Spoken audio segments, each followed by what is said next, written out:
Is El Hombre really sick or just sick of the industry? Hey everybody, Walty Wanderers, buckle up, strap in. We got a hard-hitting pull, no punches, no sugarcoating it, no rainbows or sunshine. I'm just going to give it to you and give it to you straight. We got a good one to unpackage today. Welcome to the show. I hope everybody's doing great. So let's jump back on the Moto merry-go-round and examine the good, the bad, and maybe a little bit of the ugly. No, Walty, not the ugly. Only examine rainbows and sunshine and electric motorcycles. No. Somebody's got to read between the lines and look. Between the ruts, we got some ruts to look through today. Of course, welcome to the show, everybody. El Hombre, Jason Anderson. Good dude, right? Dude's keeping it real out there.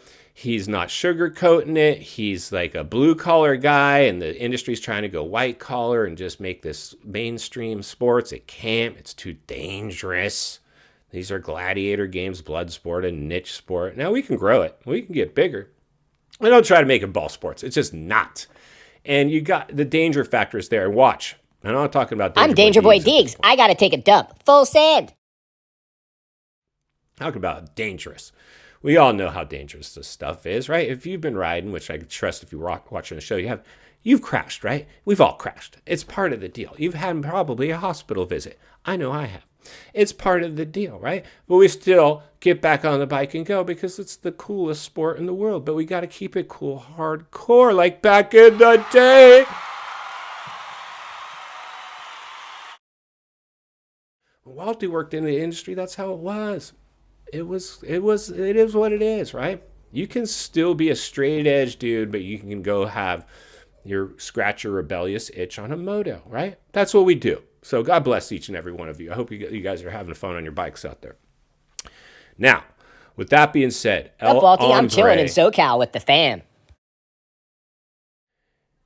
Pulled the plug. He's out. Now, he did the right thing because these days they can't say why they're really leaving because the industry's already told them.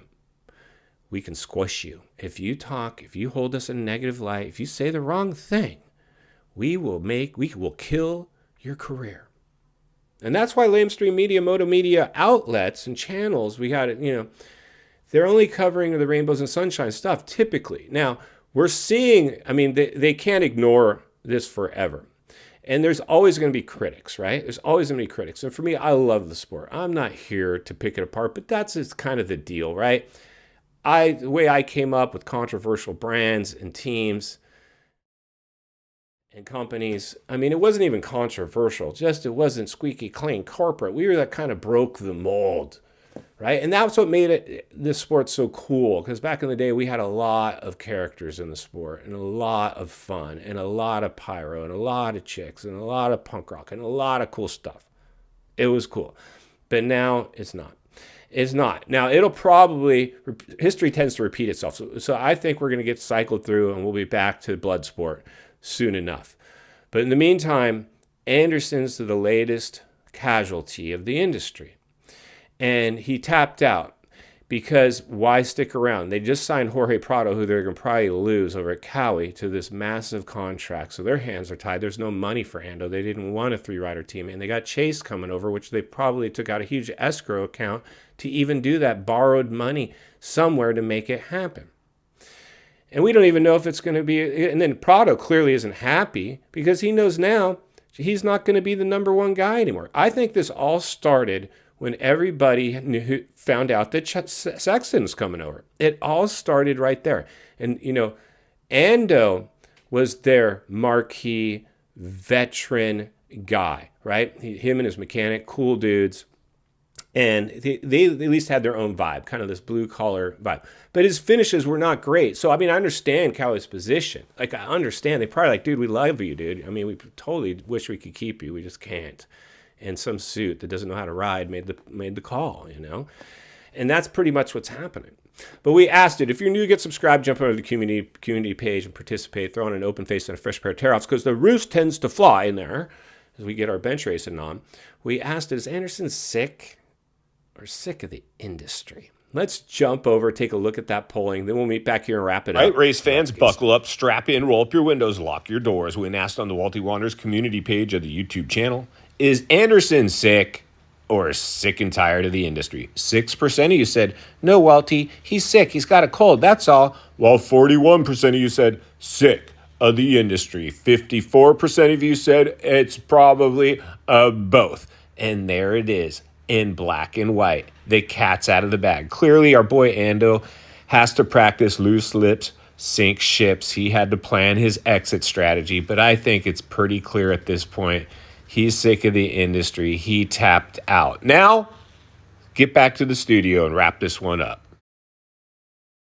All right, friends, welcome back. And there you go. Thanks to everybody who participated. Like I said, if you're new, get subscribed and jump over there.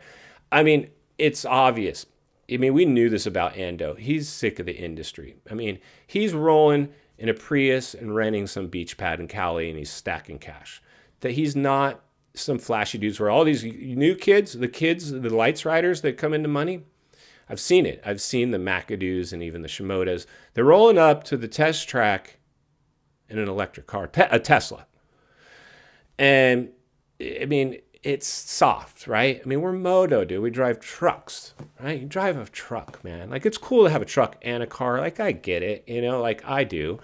But, my truck's my go-to. And if I'm going to the track, I ain't rolling up in a car, even if my bike's being transported there. But you're going to take your chick and your puppy and put them in the truck, bro. So I think Ando, he's just sick of this. And he can't say anything because the industry's pretty much told him, and every rider out there, you say the wrong thing and we will squash your career. And final thoughts that come to you as a friend, as a content creator, as a moto guy that wants to see you not only on the track, off the track. Understand the waters you're swimming in now. They're shark infested. Ando, welcome to the swimming pool. Bro, it's shark infested. Dude, you're going to land somewhere, I am sure. I think you're taking time off. I wouldn't be surprised if you're exhausted. There's a little bit of you that is, in fact, dealing with probably some fatigue or something like that. I think it's more mental fatigue because when your future's uncertain, that can make you physically sick. When you get mentally fatigued, you can get physically sick. And then demand of racing as many races as they have you guys racing. And then as you get a little older, it's just getting hard. But it's pretty clear at this point. I mean, fans, they're not dumb, dude. We know what's up. And we know that you want to tell us what's up, but you can't because of repercussions of the moto swamp. But that's why Walty will be here to blow the lid off at every step of the way. Because it's not only what we need, it's in fact what we deserve. If you appreciate the content, I want to humbly ask you to give the video a like, subscribe to the channel, leave a comment below. I'd love to hear from you. Social media link in the description of this video if you'd like to contact me there, along with links to channels I've appeared on I think you might enjoy. If you enjoyed this video, you're going to love the next video, and there's an easy subscribe icon for your convenience. As always, thank you for your time. Don't go over the bars. God bless, and I'll see you on the next video.